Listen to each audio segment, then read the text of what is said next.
was just going to say it's been a week, but then Jax decided to say it for me. Hold on, I have to pick up Phoebe, who has her diaper on. She'll be very embarrassed. So I wanted to share a message, or like something that I think is kind of inspirational if you think about it in the right way. So I love Malcolm Gladwell. In fact, I think he's probably replaced Seth Godin in as my number one crush. Sorry, Seth. Although Purple Cow is a fantastic book, and it's a lot of kind of inspired how I built 834. Anyways, I also hope you appreciate my my shirt, and you should if you're Gen X. Also, you just should in general because it's a classic. Hey, you guys. Phoebe's impressed. So I just finished this book by Malcolm Gladwell, David and Goliath. It's awesome, you guys. Like, it's awesome. Like, he just has this way of like breaking down, like, I don't know, like there are studies that he talks about that there's no way in hell I would ever know about if he didn't tell it in such a, like, he's just such a fantastic storyteller.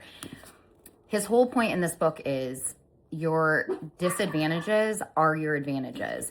The trauma, the hard shit that you go through is everything that has made you the resilient, entrepreneurial badass that you are.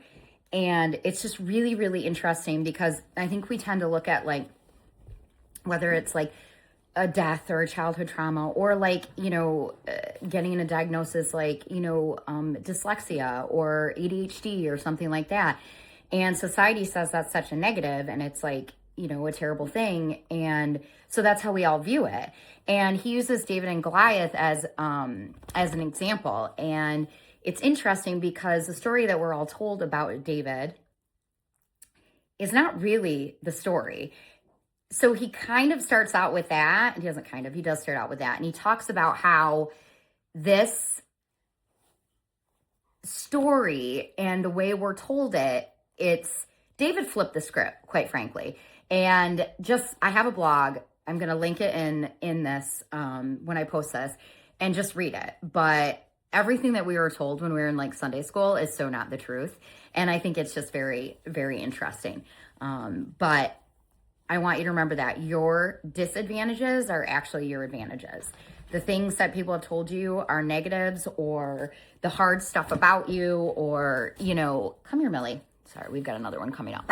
We're not having Fight Club here. Blind Millie. Phoebe, stop it.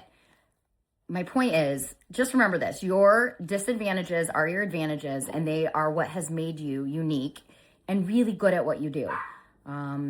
Just like the Goonies, they were a group of outcasts, like, you know, kids that were mocked and bullied and, you know, and the way they grew up was considered a disadvantage, and it was actually an advantage. So, see, I can tie everything back to Gen X pop culture. It's pretty magical.